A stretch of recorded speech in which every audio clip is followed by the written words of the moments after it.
दोस्तों, महात्मा बुद्ध कहते थे कि मानव शरीर स्वास्थ्य का रहस्य है। इसलिए अतीत पर शोक मत करो और भविष्य की चिंता भी मत करो, बल्कि बुद्धिमानी तो ये है कि आप ईमानदारी से अपने वर्तमान में जिए।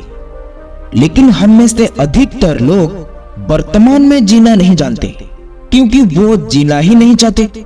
उन्हें तो अपने बीते हुए कल की चिंता करनी है, आने वाले भविष्य की चिंता करनी है।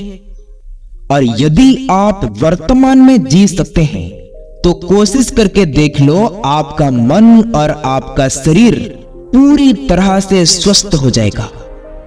एक बार जब आप वर्तमान में जीने लगेंगे तो ना ही आपको अतीत के बीतने का दुख होता है और ना ही आने वाले भविष्य की चिंता रह जाती है, बल्कि वर्तमान में चलने वाली आपकी सांसें भी आपको वो आनंद देगी जो आज से पहले आपने कभी भी अनुभव नहीं किया होगा। दोस्तों, आज की ये कहानी हमें कुछ ऐसी ज्ञान देने वाली है जिससे पूरा सुन लेने के बाद आप अपने भूतकाल और अपने भविष्य काल को कहीं पीछे छोड़कर वर्तमान में जीना सीख जाएंगे। तो ये कहानी शुरू होती है एक व्यक्ति से। वो व्यक्ति अपने जीवन में बहुत दुखी था, बहुत परेशान था। वो एक पहाड़ की चट्टान पर बैठकर रो रहा था, बिकल रहा था। तभी वहां से एक बौद्ध भिक्षु गुजर रहे थे। उसे रोते हुए देखकर वो बौद्ध भिक्षु उस व्यक्ति के पास गए और उससे कहने लगे, क्या तुम यहां से कूदकर अपनी जान देने की सोच रहे हो? वो व्यक्ति कहता है, आपने बिल्कुल सही जाना, लेकिन आपको इससे क्या फर्क पड़ता है? ये तो मेरा जीवन है, मैं मेरे जीवन के साथ जो चाहूं वो करूं। तभी वो बौद्ध भिक्षु उस व्यक्ति से कहते हैं, तो फिर अभी तक बैठकर रो क्यों रहे हो? अगर तुम्हें अपनी जान लेनी ही है तो यहां बैठकर रोने से क्या फायदा? ये बात को सुनकर वो व्यक्ति थोड़ा सा क्रोधित हो जाता है और उस बौद्ध भिक्षु से कहता है, देखिए महाराज, मैं यहाँ पर जो करने आया हूँ वो तो मैं करूंगा ही, लेकिन आपको इसमें दखलंदाजी करने की कोई जरूरत नहीं। इतना कहते ही वो व्यक्ति फूट फूट कर रोने लगता है। और तभी बौद्ध भिक्षु उससे कहते हैं, अच्छा ये बताओ, क्या तुम सब कुछ छोड़कर आए हो या फिर अपने साथ कुछ लाए हो? तभी वो व्यक्ति बौद्ध भिक्षु से जवाब देते हुए कहता है, मैं सब कुछ छोड़कर आया हूं, मेरे पास अब कुछ नहीं है और ना ही मेरे पास इस वक्त कुछ खोने के लिए बचा है, तो फिर भला मैं जीकर क्या करूंगा? ये सुनकर वो बौद्ध भिक्षु उस व्यक्ति से कहते हैं, यदि ऐसा है तो तुम अपने सिर पर ये बोझ लिए हुए क्यों धो रहे हो? वो लड़का बौद्ध भिक्षु की बात को सुनकर थोड़ा सा आश्चर्यचकित हो गया और बौद्ध भिक्षु से कहता है, हे गुरुवर, मैं कौन सा बोझ लिए धो रहा हूं? मेरे हाथ तो खाली है और मेरे पास तो कुछ भी नहीं है। वो बौद्ध भिक्षु कहते हैं, तुम्हारी सांसें भी ठीक से नहीं चल रही है। तुम आए तो यहाँ दुनिया छोड़ने और फूट फूट कर रोए भी जा रहे हो, परंतु एक खाली इंसान तो कभी भी ऐसा नहीं करता। जो कंगाल हो चुका है, जिसके पास और कुछ भी नहीं बचा हो, वो भला क्यों रहेगा? ये सुनकर वो व्यक्ति और भी क्रोधित हो जाता है और उस बौद्ध भिक्षु से कहता है, आपको इससे क्या मतलब? तभी वो बौद्ध भिक्षु उस व्यक्ति से कहते हैं, बेटे, क्या तुमने कभी अपने अंतर की ओर झांकने की कोशिश की है कि तुमने कितना बोझ उठाया हुआ है? तुम अपने जीवन में कितना कुछ बोझ लेकर अपने इन दो कंधों पर धो रहे हो? अरे इन बोझों को तुम कब तक धोगे? ये बोझ को यहीं पर उतार दो और थोड़ा सा हल्का हो जाओ। आखिर कब तक इन बोझ के तले दबे रहोगे? दोस्तों, जैसे ही उस व्यक्ति ने उस बौद्ध भिक्षु के मुंह से ये सारी बातें सुनी, वो तुरंत ही उनके चरणों में गिर पड़ा और उनसे हाथ जोड़कर कहने लगा, हे गुरुदेव, अभी तक मुझे कोई नहीं समझ पाया था। यहां से कई लोग आए और गुजर गए, लेकिन किसी ने भी मुझसे ये सब नहीं कहा। लेकिन आपने तो मेरी मन की बात पढ़ ली, यहाँ तक कि मेरे घर वाले ने मुझे नहीं समझ पाई, लेकिन आपने एक बार में ही मुझे पूरी तरह से जान लिया। आगे वो व्यक्ति बौद्ध भिक्षु से कहता है, हे गुरुवर, क्या आप मेरी इस समस्या का समाधान कर सकते हैं? बौद्ध भिक्षु कहते हैं, कहाँ है समस्या? वो व्यक्ति कहता है, मेरे घर पर है, आप मेरे साथ चलिए। वो बौद्ध भिक्षु उस व्यक्ति से कहते हैं, नहीं, समस्या तुम्हारे घर पर नहीं है। वो व्यक्ति कहता है, नहीं नहीं गुरुदेव, समस्या मेरे घर पर ही है, आप एक बार मेरे साथ चलकर तो देखिए। वो बौद्ध भिक्षु उस व्यक्ति को समझाते हुए कहते हैं, समस्या तुम्हारे घर पर नहीं, तुम्हारे भीतर है। क्या तुमने कभी अपने भीतर झांकने की कोशिश की है? क्योंकि सारी समस्याएं तो तुम्हारे भीतर ही है। जब तक तुम उसका समाधान नहीं करोगे, तब तक तुम्हें हर जगह समस्या ही समस्या दिखेगी। यदि समस्या तुम्हारे घर पर है, तो तुम इस पहाड़ की चोटी पर क्या कर रहे हो? तुम तो कह रहे थे कि तुमने पीछे सब कुछ छोड़ दिया है, अपने घर, अपने परिवार, अपने सगे संबंधी, सब कुछ छोड़ दिया है। और यदि तुमने ये सारी चीजें छोड़ ही दी है, तो तुम्हारी समस्या भी वहीं पर छूट गई है। तो तुम भला इतने परेशान क्यों हो? दोस्तों, उस व्यक्ति ने बौद्ध भिक्षु के मुंह से ये सारी बातें सुनकर कहता है, गुरुवर, आप सही कहते हैं, मैं आपकी बातों को समझ पा रहा हूँ। कमी तो मेरी ही अंदर है, मैं किसी काम का नहीं हूँ। मैं जब भी कोई काम करने जाता हूँ तो सब बिगाड़ देता हूँ। मेरे हाथों में सारे काम गड़बड़ हो जाते हैं। मैंने तो आज तक कोई भी काम ढंग से किया ही नहीं। मेरी तो किस्मत ही खराब है। उस व्यक्ति के मुंह से ये सारी बातें को सुनकर बौद्ध भिक्षु मुस्कुराने लगे और उस व्यक्ति से कहा, अच्छा, तुम्हें लगता है कि तुम्हारी किस्मत खराब है? तो मुझे ये बताओ, क्या खराबी है तुम्हारी किस्मत में? तभी वो व्यक्ति उस बौद्ध भिक्षु से कहता है, हे गुरुवर, मुझे व्यापार करना था और व्यापार करने के लिए मुझे धन की आवश्यकता थी, इसलिए मैंने अपने परिवार से थोड़ा सा धन लिया और उसी धन से मैंने अच्छा सा व्यापार खड़ा किया। लेकिन गुरुवर, मेरा व्यापार ज्यादा दिन तक नहीं चल सका। शुरू में तो मेरे परिवार वालों ने मेरा पूरा साथ दिया और तब तक तो सब कुछ ठीक भी चल रहा था, लेकिन धीरे धीरे मुझे मेरे व्यापार में नुकसान होने लगा और ये सब देखकर मेरे परिवार वालों ने मुझसे नाराज हो गए और मुझसे दूर चले गए। मैं तो चाहता था कि मैं अच्छा व्यापार करूं, अच्छा धन कमाऊं, ताकि मैं अपने परिवार को अच्छे से संभाल सकूं, उन्हें हर सुख सुविधाएं दे सकूं जिनकी उन्हें आवश्यकता भी है। मैं तो सब उन्हीं के लिए ही कर रहा था, लेकिन वो लोग मुझे समझ नहीं पाए और मुझे ही इसका जिम्मेदार ठहराते हैं। और मुझे भी यही लगता है कि मैंने गलत किया, क्योंकि मेरा एक मित्र है, उसने मेरे साथ ही व्यापार शुरू किया था, लेकिन उसका देखो, उसका व्यापार तो बहुत अच्छा चल रहा है। मेरा मित्र जब भी मेरे घर आता है, अपने अच्छे व्यापार की बातें अवश्य बताता है। वो हमेशा ये कहता रहता है कि किस तरह से उसने अपने दम पर व्यापार को खड़ा किया है और उसे चलाने में भी वो सक्षम है, और किस तरह से उसने जी तोड़ मेहनत की और अपने व्यापार को उन ऊंचाइयों तक ले गया। ये सब सुनकर मेरे परिवार वालों ने भी मुझसे कहते हैं कि देखो, वो जो तुम्हारा मित्र है ना, उसने अपने व्यापार को कहां से कहां ले गया, और तूने तो हमारी जमा की हुई पूंजी भी गवा दी, हमारा नुकसान कर दिया। हे गुरुवर, मेरे परिवार वालों ने मुझसे हमेशा यही कहते रहते थे कि तेरे बस का कुछ भी नहीं है।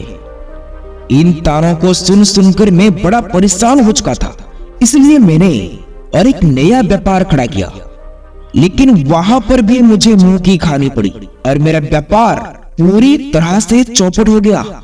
अब तो हालात यहाँ तक आ चुकी है कि मेरा घर भी अब गिरवी पड़ा हुआ है। अब आप ही बताइए गुरुवर, मैं क्या करूं? तभी वो बौद्ध भिक्षु उस व्यक्ति से कहते हैं, अच्छा, क्या तुम्हें ये पता है कि तुम्हारा मित्र तुम्हारे पास क्यों आता था? तभी वो व्यक्ति कहता है, हाँ मुझे तो अच्छी तरह से पता है। वो मुझे मेरे घर वालों के सामने नीचा दिखाने के लिए आता था, मेरी बुराई करने के लिए आता था। वो ये जताने आता था कि वो मुझसे व्यापार में कई गुना आगे है, श्रेष्ठ है। वो चाहता था कि मैं उसकी सफलता को देखकर दुखी रहूं, तड़पता रहूं और परेशान रहूं।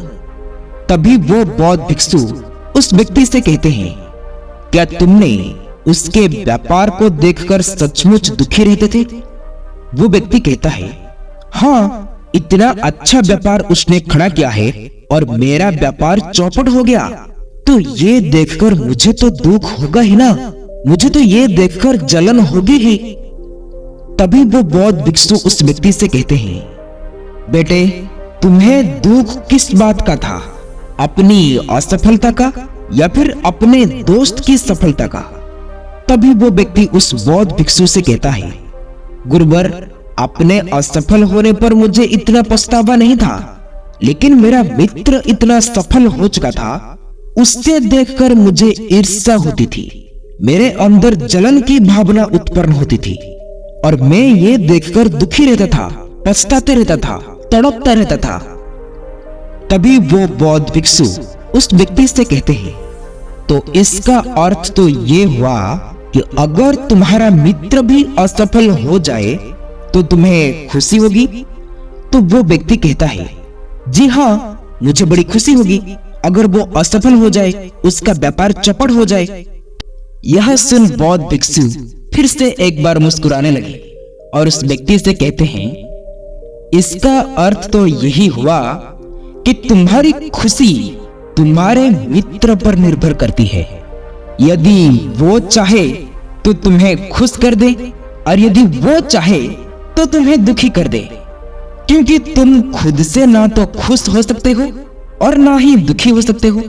तुम तो अपने मित्र के गुलाम बनकर रह चुके हो। और अगर यही बात है तो तुम्हारी समस्या का कोई समाधान नहीं है, क्योंकि तुम्हारी खुशियां और तुम्हारी तकलीफें ये सब दूसरों के व्यवहार पर निर्भर करती है। तुम्हारे कर्मों से तो तुम्हारा कुछ हुआ ही नहीं, ना तो तुम अपने कर्म से खुश हो सके और ना ही दुखी। इसलिए तुम्हारी समस्याओं का मैं कोई समाधान नहीं कर सकता।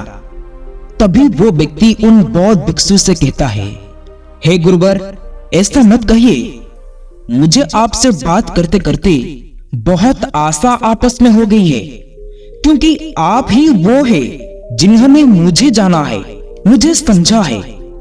इसलिए हे गुरुदेव मैं आपसे विनती करता हूं कि मेरी इस समस्या का समाधान मुझे आप बताइए। तभी वो बौद्ध भिक्षु उस व्यक्ति से कहते हैं, बेटे जब हम दूसरों से आशा बांध लेते हैं तब हम दूसरे पर पूरी तरह से निर्भर हो जाते हैं। एक बात सोचो, अगर मैं तुम्हें कोई भी रास्ता ना बताऊं, अगर मैं तुम्हें तुम्हारी समस्या का समाधान ही ना दूं, तो तुम इसी तरह से दुखी रहोगे, रोते रहोगे, बिलखते रहोगे। और अगर मैं तुम्हें कोई राहत बता दूं, यानी कि मैं तुम्हें कोई समाधान बता ही दूं, तो हो सकता है तुम्हें कुछ खुशियां मिल जाए। लेकिन एक बात हमेशा याद रखना कि जो तुम्हारा मित्र तुम्हारे घर पर आता है तुम्हें यह बताने के लिए कि किस तरह से उसने अपने व्यापार में वृद्धि की, किस तरह से उसने कड़ी मेहनत की, जो तुम्हें दुखी करने आता है। लेकिन क्या तुमने कभी गौर किया है कि तुम्हारे मित्र बात तो सच्ची ही कह रहा है कि किस तरह से उसने अपने जीवन में वो संघर्ष किया और उस मुकाम तक पहुंचा है, तो उसने अपने अनुभव की बातें तुम्हें बताई है। अब तुम चाहो तो उस अनुभवों का इस्तेमाल कर सकते हो या फिर तुम उस अनुभव को व्यर्थ ही जाने दे सकते हो और अपने मन में ईर्ष्या जैसे भाव उत्पन्न कर सकते हो। परंतु समझदारी तो इसी में है कि जब वो तुम्हें अपना अनुभव के बारे में बता रहा है कि किस तरह से उसने संघर्ष किया है अपने जीवन में, अपने व्यापार को उस ऊंचाई तक पहुंचाने के लिए, तो तुम अपने बुद्धि का इस्तेमाल करो, उसके अनुभव का इस्तेमाल करो उसके ज्ञान का इस्तेमाल करो। बल्कि तुम्हें तो खुशी होनी चाहिए।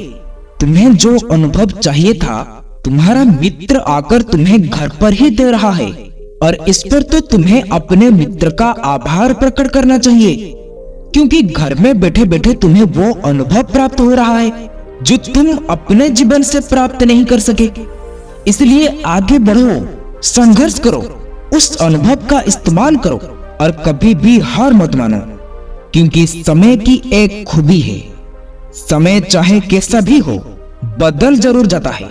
इसलिए समय चाहे जैसा भी हो, चाहे अच्छा हो या बुरा, दोनों का गुजरना तय है। लेकिन सबसे जरूरी यहाँ पर समझने वाली बात तो ये है कि इन दोनों वक्त को देखने के लिए तुम्हारा जीवित रहना आवश्यक है। और जब तुम्हारा अच्छा वक्त शुरू होगा तो तुम अपने संघर्ष से अपने व्यापार को फिर से खड़ा करोगे और अपने व्यापार को उन ऊंचाई तक लेके जाओगे।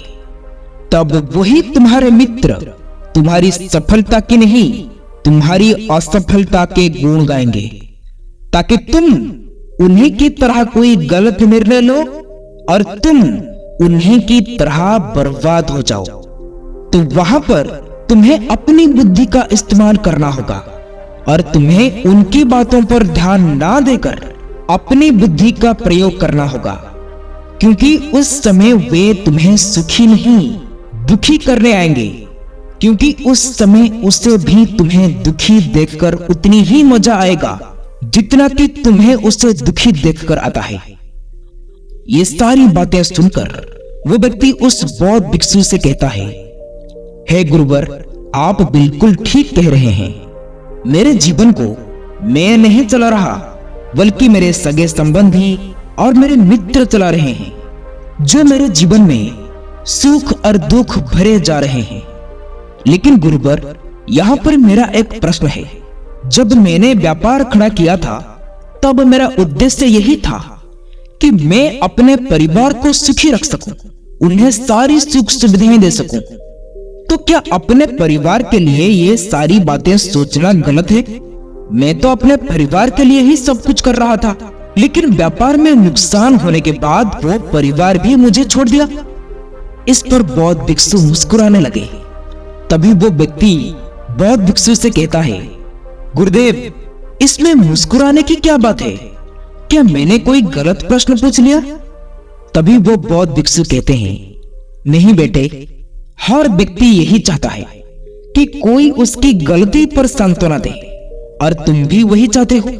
हर कोई यही चाहता है कि जब वो कुछ करें तो उनकी प्रशंसा किया जाए, और जब हमें प्रशंसा नहीं मिलती है तो हमें भीतर ही भीतर बड़ा दुख होने लगता है। हमारे मन को एक ठेस पहुंचती है, और तब हमारे मन में ये भाव उत्पन्न होने लगता है कि इस दुनिया में सभी मतलबी है, सभी अपने मतलब के लिए ही जीते हैं, सभी अपने मतलब के लिए ही काम करते हैं, और सभी हमारे साथ अपने मतलब के लिए ही रहते हैं। लेकिन अगर तुम किसी को अपना परिवार मानते हो और अपने उस परिवार के लिए कुछ करना चाहते हो, तो फिर तुम्हें ऐसा क्यों लगता है कि तुम दूसरों के लिए कुछ कर रहे हो? तुम तो अपने लिए ही कर रहे हो ना। अगर तुम्हें लगता है कि तुम दूसरों के लिए कर रहे हो तो तुम जीवन भर दुखी रहोगे, और जब तुम्हें लगेगा कि तुम अपने लिए ही कर रहे हो तब तुम्हें एक अजीब सी खुशी प्राप्त होगी और तुम हमेशा खुश रहोगे। और जब तुम अपने कार्यों को बेहतर से और बेहतरीन करने के लिए लगे रहोगे तब तुम्हें किसी की सांत्वना की भी जरूरत नहीं पड़ेगी। तभी वो व्यक्ति उन बौद्ध भिक्षु से कहता है, हे गुरुवर, मुझे आपकी बात समझ में आ गई। अब तक मेरी किस्मत दूसरों के हाथ में थी, वो उसमें जैसे रंग चाहे भर दिया करते थे, चाहे सुख के या दुख के। लेकिन अब से मैं अपनी किस्मत अपने हाथ में रखूंगा, और फिर चाहे अच्छी हो या खराब, मैं हार नहीं मानूंगा। दोस्तों, आखिर में वो व्यक्ति वो बौद्ध भिक्षु से कहता है, हे गुरुवर, आपकी सारी बात तो समझ में आ गया, लेकिन क्या आप मुझे कुछ दे सकते हैं जो मेरे जीवन के सबसे बुरे वक्त में मेरा साथ दे सके? मेरा साथ निभा सके। यह सुनकर वो बौद्ध भिक्षु उस व्यक्ति को एक छोटा सा बक्सा देते हैं और कहते हैं कि यह वस्तु मेरे दिल के बहुत करीब है और इससे तुम्हें अपने बहुत करीब ही रखना होगा। इस बक्से में एक ऐसा राज है जो तुम्हें बड़े से बड़े दुखों से भी बाहर निकाल सकता है, बड़ी सी बड़ी विपत्तियों से छुटकारा दिला सकता है। और इससे तुम तब खोलना जब तुम्हें लगे कि अब कोई राह नहीं बची हुई है, जब तुम्हें यह लगने लगे कि सब कुछ व्यर्थ है, मैंने जो बातें कही है वो भी व्यर्थ है, ये दुनिया में सभी व्यर्थ है, यहाँ रहना भी व्यर्थ है। जब तुम्हें ऐसा महसूस होने लगे तभी ये बक्सा खोलना। इतना कहकर वो बौद्ध भिक्षु उस बक्से को उस व्यक्ति को थमा देते हैं और फिर वहां से चले जाते हैं। वो व्यक्ति उस बक्से को लेकर वापस अपने घर जाता है और फिर एक नया कारोबार शुरू करता है। अब की बार वो कारोबार में हार नहीं मानता है और उसका कारोबार भी बहुत अच्छा चल पड़ता है। उसका कारोबार अच्छे चलने के कारण उसका परिवार भी अब उसके साथ आ चुका था। धीरे धीरे उसके पास जीवन की हर सुख सुविधाएं भी आ गई थी। अब ना तो वो भूतकाल का रोना रोता था और ना ही भविष्य काल की चिंता करता था। वो तो केवल अपने वर्तमान को ही ज्यादा बेहतर बनाने की कोशिश में लगा रहता था। लेकिन समय तो हमेशा बदलता रहता है। जिस तरह से बुरा समय हमेशा के लिए नहीं रहता, ठीक उसी प्रकार अच्छा समय भी हमेशा के लिए नहीं रहता। उस व्यक्ति के जीवन में भी एक बार फिर से अच्छा समय समाप्त हो चुका था।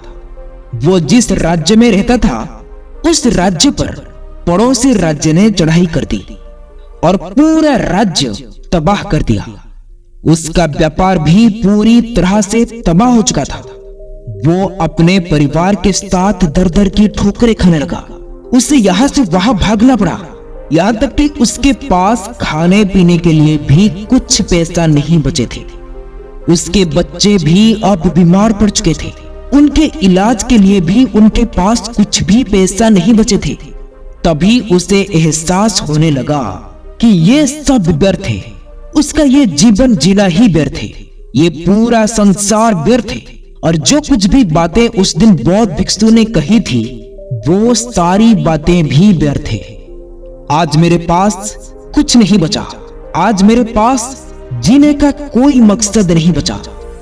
दोस्तों, वो व्यक्ति अंदर से पूरी तरह से निराश हो चुका था, अंदर से पूरी तरह से टूट चुका था।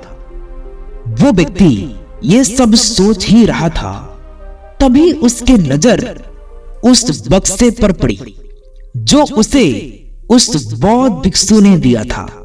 फिर उस व्यक्ति ने उस बक्से को खोला। उस बक्से में एक पर्ची थी। उसमें यह लिखा था कि आपकी नई जिंदगी की शुरुआत कहीं से भी हो सकती है। आपके पास सोने का सिक्का हो या ना हो, लेकिन आपके पास वो हिम्मत है तो आप कुछ न कुछ अवश्य ही कर लेंगे, क्योंकि ये समय भी चला जाएगा। उस पर्ची को पढ़ने के बाद उस व्यक्ति के मन में एक बार फिर से आशा की लहर दौड़ पड़ी और उसने अपने जीवन में फिर से हिम्मत बांध ली और उन ऊंचाइयों को छूने के लिए फिर से मेहनत करने लगा। दोस्तों, आशा करता हूं कि आपको इस वीडियो से काफी कुछ सीखने को मिला होगा। आप अपना कीमती समय देने के लिए आप सबको बहुत बहुत धन्यवाद। ये कहानी आप लोगों को अच्छी लगी हो तो वीडियो को शेयर, सब्सक्राइब, लाइक जरूर करें। फिर मिलेंगे कुछ नया सीख के साथ और एक नई वीडियो में। तब तक के लिए आप अपना ख्याल रखें। नमो बुद्धाय। जय हिंद।